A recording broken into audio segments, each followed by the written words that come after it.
because we knew on the left side they have the good players, and from my point of view, it went very good. After that, we received a penalty. If you shoot the penalty in, it will be a totally different match, of course. But unfortunately, Kevin shot the ball in the post, and from that moment we changed something in our minds or something. But we didn't play our play anymore. But I think that during the game.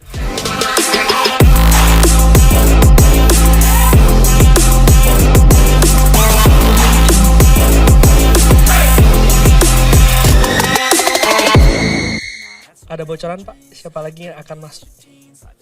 Ya kalau udah salaman baru bisa ngomong. Kalau sekarang kan semuanya masih cita-cita. Kalau udah salaman ada fotonya, nah itu benar. Kalau gosip biarkan aja lah. Tapi ada Pak, maksudnya yang masuk radar sedang proses. Insya Allah ada.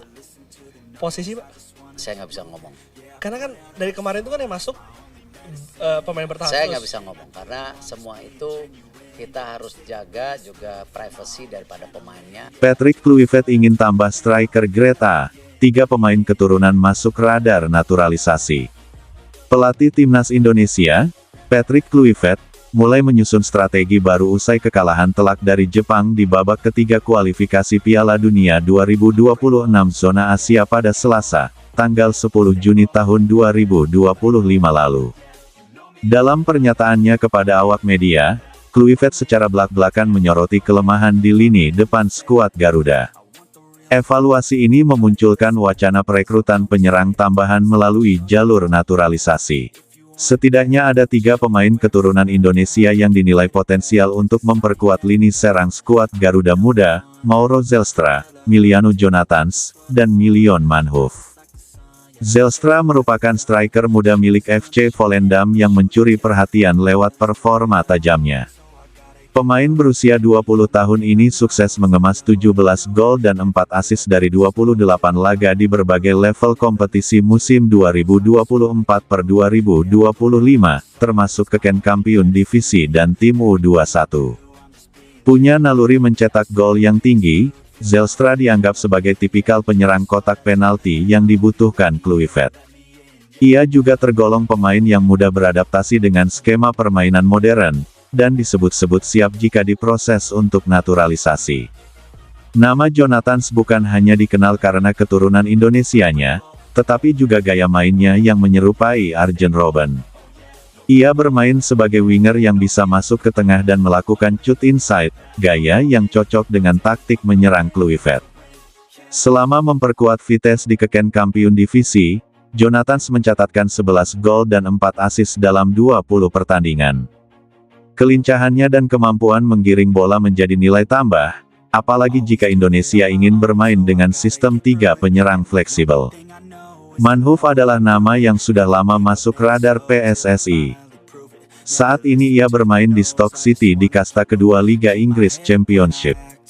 Meski bukan striker murni, Manhoef kerap diandalkan sebagai penyerang sayap maupun second striker.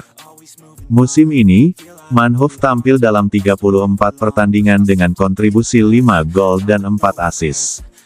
Ia juga dikenal sebagai pemain yang disiplin dalam bertahan dan aktif dalam skema pressing tinggi, gaya yang juga disukai Kluivert.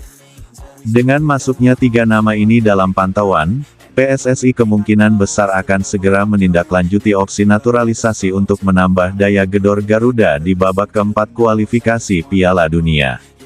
Langkah ini juga dianggap penting mengingat level persaingan di babak keempat akan jauh lebih ketat, dan Indonesia tidak boleh kembali kehilangan peluang hanya karena tumpulnya lini depan.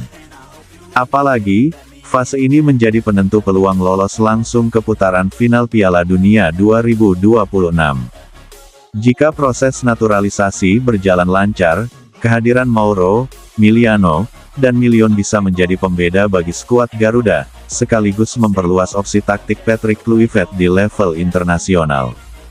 Pelatih Timnas Indonesia, Patrick Kluivert, memberikan pesan tegas kepada para pemain naturalisasi, tidak ada jaminan tempat di starting sih, semuanya harus diperjuangkan melalui performa. Pernyataan ini disampaikan setelah timnas Indonesia menghadapi China dalam laga lanjutan kualifikasi Piala Dunia 2026, Kamis tanggal 5 Juni tahun 2025, di mana sejumlah pemain Liga 1 mendapat kepercayaan menjadi starter. Sebelum laga, Kluivert memangkas skuad dari 28 menjadi 23 pemain. Jordi Amat dan Sain Patinama harus rela dicoret. Sebaliknya, pemain lokal seperti Egy Maulana Fikri, Ricky Kambuaya, Yakob Sayuri, dan Rizky Ridho justru mendapat kepercayaan sebagai starter. Di babak kedua, Beckham Putra Nugraha dan Ramadan Sananta juga diberi menit bermain, menunjukkan bahwa Kluivert serius memberikan ruang bagi talenta lokal. Dalam konferensi pers pasca laga, mantan striker Ajax ini menegaskan bahwa pemilihan pemain murni berdasarkan kualitas, bukan latar belakang. Di ronde keempat kualifikasi Piala Dunia 2026 zona Asia nanti, Patrick Kluivert bisa menambah pemain naturalisasi untuk menambah kekuatan. Apalagi, di ronde keempat nanti timnas Indonesia akan menghadapi lawan-lawan yang tidak kalah berkualitas sehingga perlu menaikkan level. Jayden Osterwolde, bek muda berbakat milik klub raksasa Turki, Fenerbahce, menunjukkan potensi besar meski musim ini terganggu oleh cedera.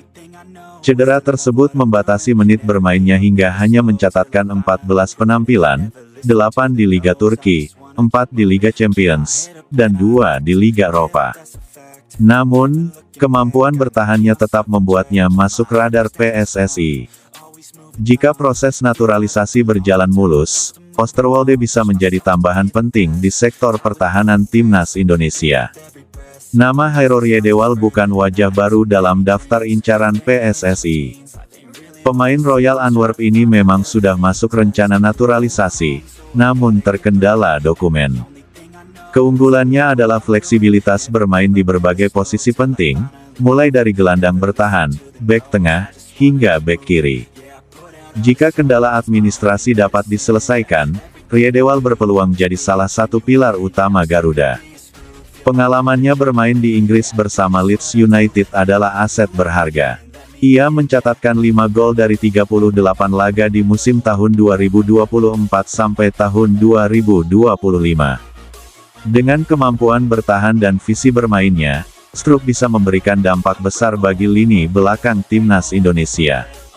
Kehadirannya bisa jadi langkah konkret menuju mimpi tampil di Piala Dunia. Pemain muda milik FC Utrecht, Miliano Jonathans, kerap disebut-sebut sebagai calon pemain naturalisasi. Jika bersedia membela Garuda, Miliano bisa memperkuat sektor sayap dengan kecepatannya dan kemampuan olah bolanya yang mumpuni.